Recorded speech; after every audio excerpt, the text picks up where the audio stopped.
Salam alaikum wa rahmatullah, j'espère que vous allez bien. On entend souvent de nos jours, moi mon mariage il a duré 6 mois, 7 mois, ou bien un tel là, il s'est remarié 3 fois. Et c'est devenu normal. Oui, bon, il s'est remarié 3 fois, c'est quelque chose, c'est devenu une norme parce que c'est devenu courant malheureusement. Les relations conjugales, elles ne durent plus dans le temps et la communauté musulmane elle-même, elle est fortement touchée par cela. C'est ce constat amer qui m'a poussé à réfléchir et à vous proposer quelques conseils pour que votre mariage demeure stable et dure dans le temps. Et cela, évidemment, en toute humilité. Je n'ai pas la prétention d'être parfait. Les conseils que j'adresse sur la chaîne, ai-je encore besoin de le dire, je les adresse à moi-même en priorité. On en parle tout de suite, après la petite intro.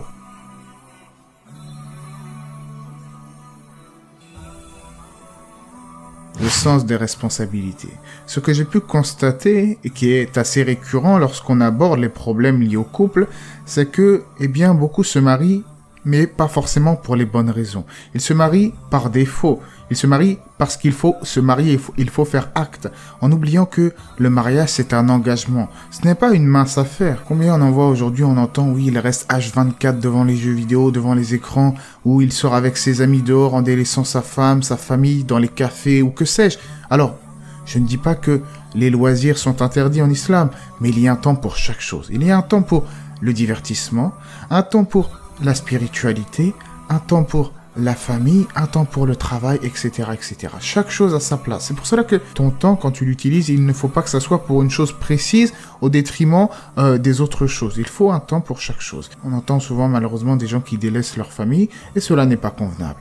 Alors, que la personne se marie dans l'optique de fonder une famille ou juste parce qu'il a envie d'avoir une certaine complicité conjugale, peu importe, il faut que derrière la personne elle assume, que la personne elle change certaines de ses habitudes, qu'elle réorganise toute sa vie, parfois jusqu'à faire certaines concessions d'un côté comme dans l'autre. Les femmes aussi sont concernées par cela. D'ailleurs, au passage, profitez, lorsque vous vous mariez, de délaisser des addictions ou des péchés afin de partir déjà sur de bonnes bases et bien sûr de ne pas revenir à cela. J'entends par cela tout ce qui est tabac, jeu d'argent, etc.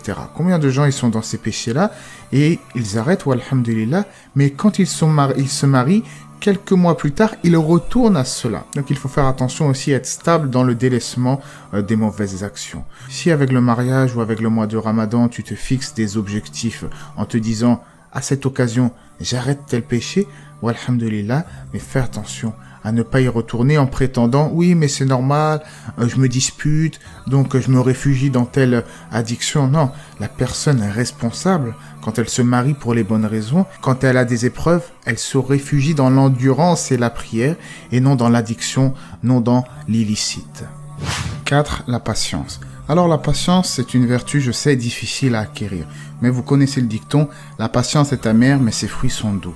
Dans un couple, il y a toujours des disputes, des tempêtes, à un moment donné, au sein du foyer. À ce moment-là, tu vas devoir t'armer de patience afin de ne pas envenimer les choses. Même si la colère est un sentiment humain, parfois compliqué à éradiquer, n'oublie jamais que le prophète, alayhi salatu wassalam, a dit dans le sens « L'homme fort n'est pas celui qui terrasse ses adversaires, mais c'est celui qui se maîtrise sous l'effet de la colère. » Le croyant, quand il arrive une épreuve ou une dispute, il se doit d'être patient, en n'hésitant pas à se remettre en question, en se disant « peut-être ai-je mal agi » ou « peut-être que si j'étais à sa place, j'aurais réagi de la même manière, etc. etc. » Il essaye toujours de se mettre à la place de l'autre, car dans tous les cas, l'homme et la femme ne réfléchissent pas de la même façon, ils n'ont pas les mêmes mécanismes, et de toute façon, de manière globale, en général, les gens, tout un chacun, n'ont pas forcément la même vision des choses. Dans tous les domaines, il y a forcément des divergences, et quand on reste souvent avec quelqu'un au sein d'un foyer, qu'on est souvent proche d'une personne,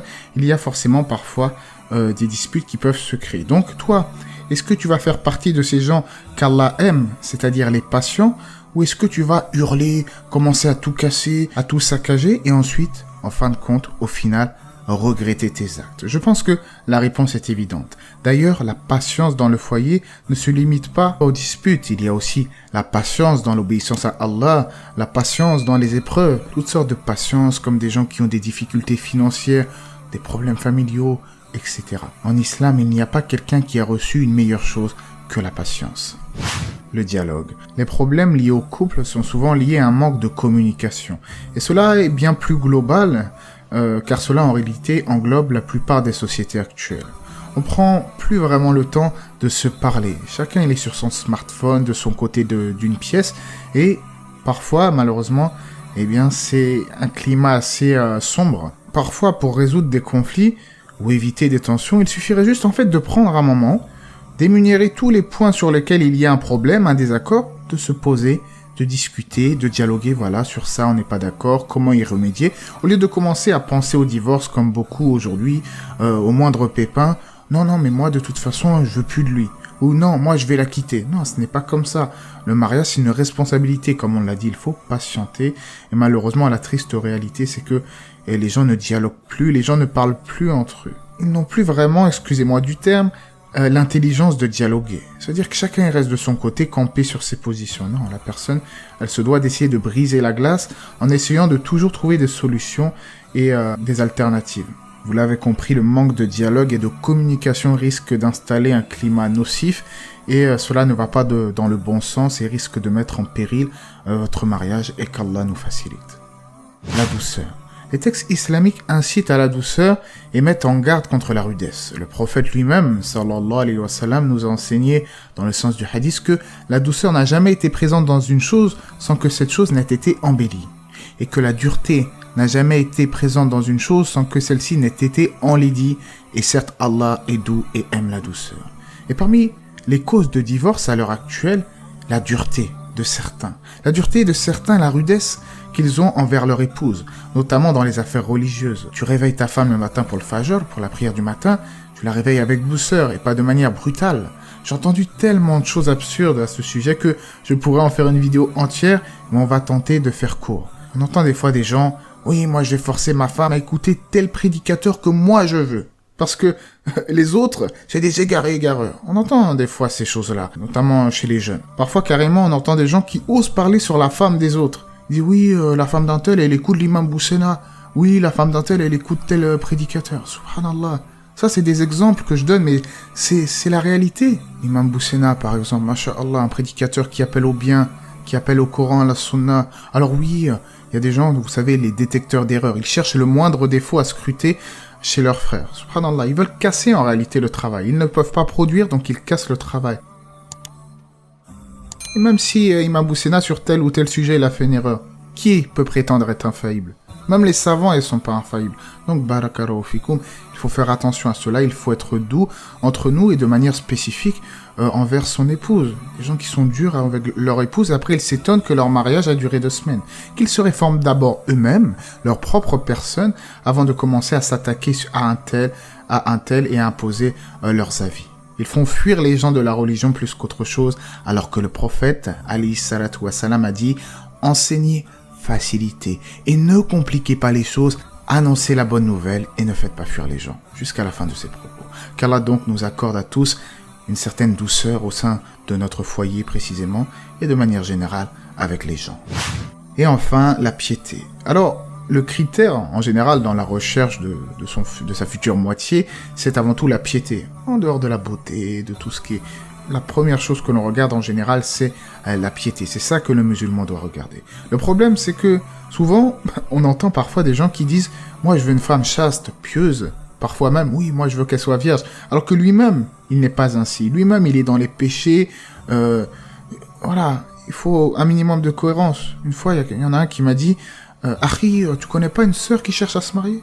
Franchement, même si je connaissais quelqu'un pour cette personne, pour rien au monde, je l'aurais mis en lien avec une femme. Le mec, je l'ai jamais vu se faire sa prière en son temps prescrit. Il joue au jeu d'argent. Il passe son temps à dénigrer les gens, à mentir. Et j'en passe. C'est-à-dire qu'à un moment donné, il faut un minimum de cohérence. Comment toi, tu cherches quelqu'un de bien, alors que toi-même, tu es dans le mal, tu n'es même pas capable de prier la prière en son temps légiféré. Donc voilà. Certes, personne n'est parfait. Certes, personne ne peut prétendre être pieux. Mais il faut un minimum de cohérence. Et aujourd'hui, ce n'est pas ce qu'on retrouve dans les propos des gens. Dans tous les cas, même au sein du mariage, il faut toujours chercher la piété, à s'améliorer, C'est-à-dire que plus il y aura de la piété dans le couple, dans la relation, plus il y aura une relation forte avec le Créateur et plus les relations au sein du couple seront sereines, seront agréables. Quand il y a la crainte d'Allah au sein d'un couple, au sein d'un foyer, le diable aura certainement plus de mal à semer la discorde et la dissension. En effet, la crainte d'Allah préserve de, par exemple, la tromperie, de tout vice qui viendrait semer le chaos au sein d'un couple, les histoires d'adultère, etc. S'il y a la crainte d'Allah, il n'y a pas tout cela. Ainsi, on demande à Dieu qu'il facilite le mariage légiféré à tous et à toutes et qu'Allah facilite cela à la communauté. J'espère en tout cas que ces petits conseils vous auront été bénéfiques si vous comptez vous marier ou si vous êtes déjà marié. On espère que cela soit profitable au plus grand nombre. N'hésitez pas à aimer la vidéo, à vous abonner. Je vous dis à la prochaine. Allah c'est mieux. Que la paix et les bénédictions d'Allah soient sur le prophète, sa famille et ses compagnons.